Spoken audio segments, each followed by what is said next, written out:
Hello everyone, আসসালামু আলাইকুম। This is me Asha Nahar. Welcome back to my channel. তো বন্ধুরা, আজকে তোমাদের আমি আমার বাবার বাড়ি শরীয়তপুরের একটা ছোট্ট ট্যুর দিব।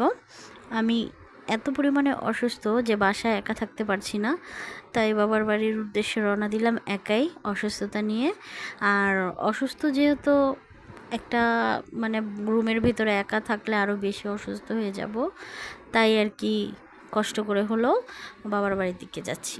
তো এই যে বন্ধুরা, আস্তে আস্তে প্রায় অনেকটা কাছে চলে এসেছি। এখানে সবাই রুটি বিক্রি করতেছে, তো এখানে হালকা একটুখানি ওয়েট করতেছে, আবার ছেড়ে যাবে ইনশাল্লাহ।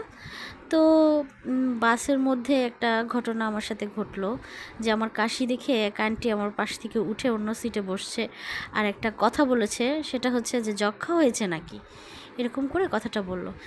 তো আমি আর কি খুবই কষ্ট পেলাম। তো মানে কি যে বলবো, সেটা বলার বাহির আর কি। তার পাশে আরেকটা আপু, সে এসে আমার মাথায় একটা চাপ দিয়ে ধরে বলতেছে, এভাবে কাশি দিলে তো তোমার মাথা ফেটে যাবে। পিঠে একটু হাত বুলিয়ে দিল, বলল যে একটু পানি খাবে। আমি বললাম না, আমি খাবো না, ঠিক আছি।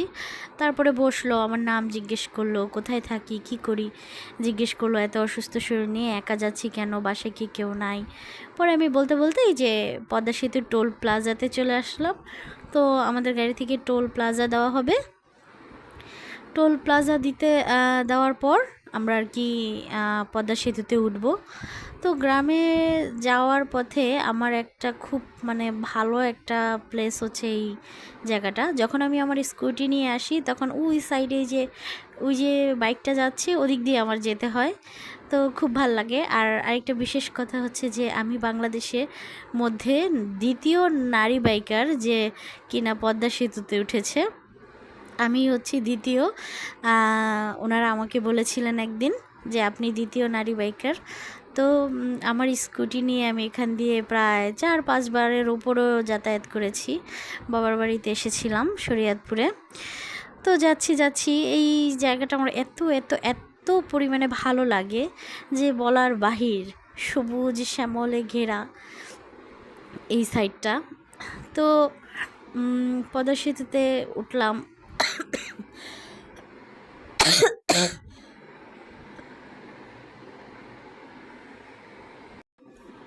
তো বন্ধুরা, যেতে যেতে এত পরিমাণে আর কি কাশি হচ্ছিল। এই বাসটাতে লোকটা যখন দেখলো, ড্রাইভারটা পাল্লা দিতে নিছিল, তো যখন দেখলো যে আমি ভিডিও করতেছি, তখন আর কি তিনি স্লো করে দিল। তো আমরা পদ্মা সেতুর উপরে উঠে গেছি। দূরে থেকে আমি একটু জুম করে দেখাচ্ছি। ওয়াও, এত সুন্দর লাগে, আর এত সুন্দরভাবে বেঁকে গেছে। তো খুব ভালো লাগে। এই পদ্মা নদী কত মানুষ খেয়েছে। তো দুঃখিত বন্ধুরা, আমার কাশির জন্য ভয়েসটা আমি অত সুন্দর করে দিতে পারছি না। তো যেটা বলতে নিছিলাম, যে এই পদ্মা নদী যে কত মায়ের বুক খালি করেছে, কত ছেলের বুক খালি করেছে। কারণ যে রাতে দেখা যায় একটা অসুস্থ মানুষ নিয়ে এই নদীটা পার হইতে পারে নাই, কত মানুষ মারা গেছে। আর এখন অনায়াসেই মাত্র 7 থেকে 8 মিনিটে, বাস তো অনেক দ্রুত চলে, কিন্তু সেফলিভাবেও যদি আমরা যাই, সেফলিভাবে গেলেও তোমার 10 মিনিটের মধ্যেই পদ্মা সেতুটা পার হয়ে যাওয়া লাগছে। কোথায় রয়েছে 2 ঘন্টা 2.5 ঘন্টা, সে জায়গায় 10 মিনিটের মধ্যে পদ্মা সেতুটা পার হয়ে যেতে পারতেছে। তো আমি যাচ্ছি, খুব ভালো লাগতেছে। আর আমার কাছে মনে হচ্ছে যে এটা যদি আমি আমার বাইকটা নিয়ে আসতাম, আমার স্কুটিটা, তো আমার স্কুটিটা নিয়ে একটা ভিডিও আপনাদের সাথে শেয়ার করব। তো একদিন আমার একটা মজার ঘটনা কী হয়েছে, এখানকার একটা ঘটনা বলি।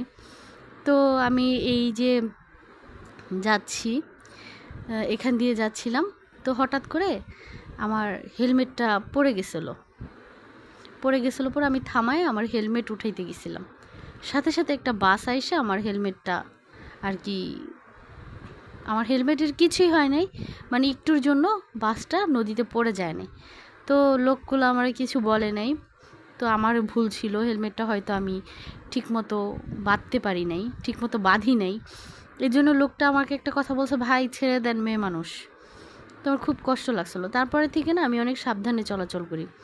তো একটা জিনিস ভালো লাগতেছে, কাশফুল আর কাশফুল, খুব খুব ভালো লাগতেছে। তো এই আমার প্রাণের শরীয়তপুরের মাটিতে চলে আসলাম।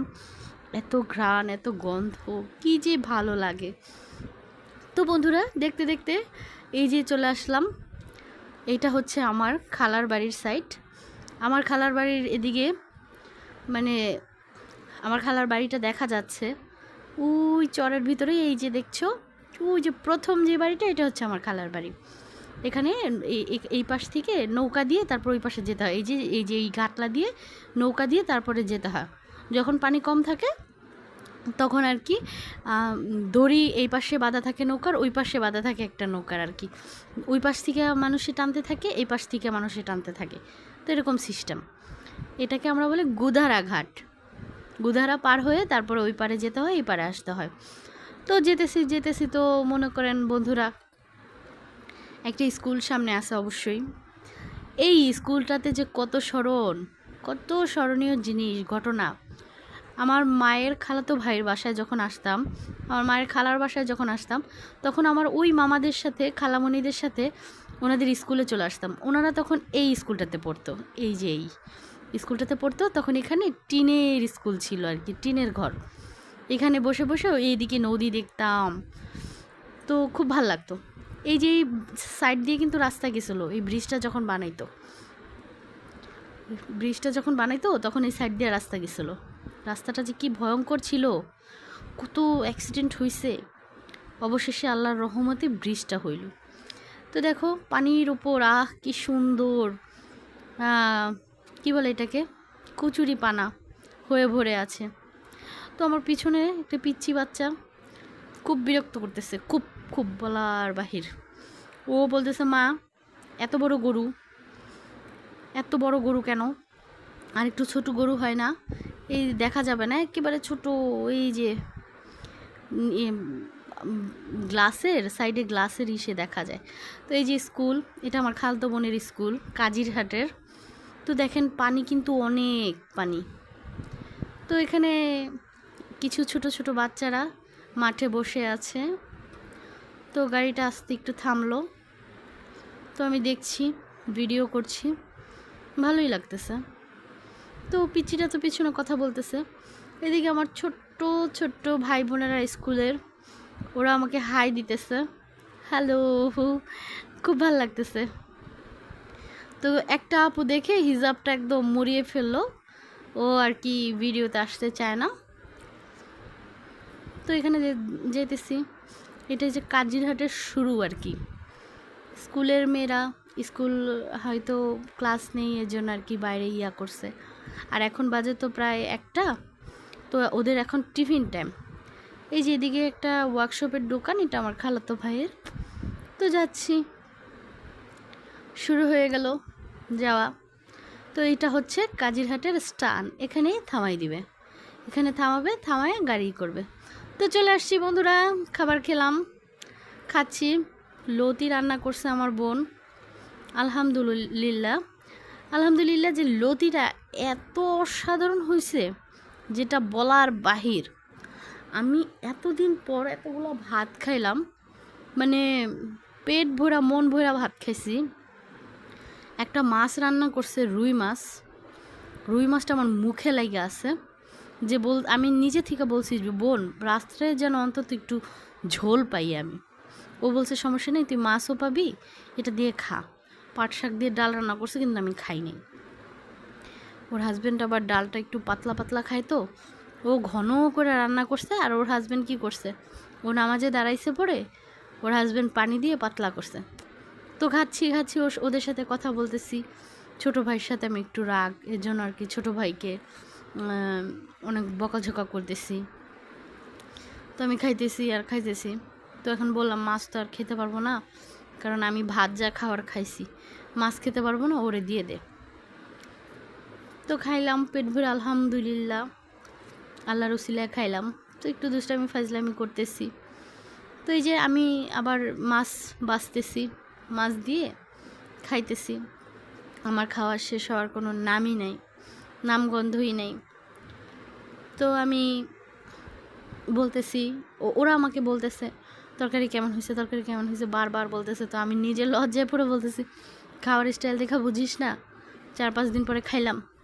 তো এর মধ্যেই চলে গেলাম খাওয়া দাওয়া শেষ করে বিকেলে একটু বাইরে বাজারে। এটা হচ্ছে আমাদের স্কুলের মোড় আর কি, মোড় বলে এটাকে, মোড়ে, ঠিক আছে, এটাকে বলে ব্যাংকের মোড়।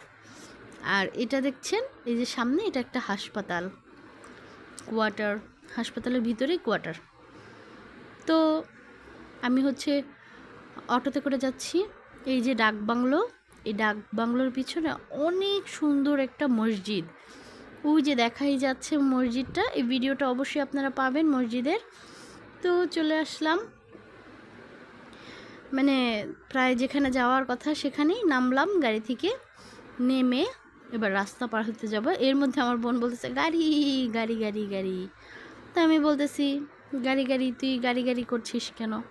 আমি গাড়ি গাড়ি করে এই ভিতর দিয়ে চলে যেতে পারতাম, গাড়ি আসার আগেই আমি চলে যেতে পারতাম।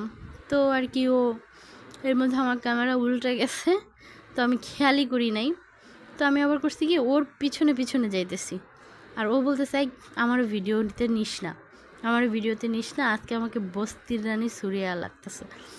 তো বোন আমার যখন বাইরে বের হয় একটু মাঞ্জা টাঞ্জা মারে, আজকে মারতে পারে নাই, কারণ বোনও অসুস্থ, আমিও অসুস্থ, মানে বলছি যাব আর আসব।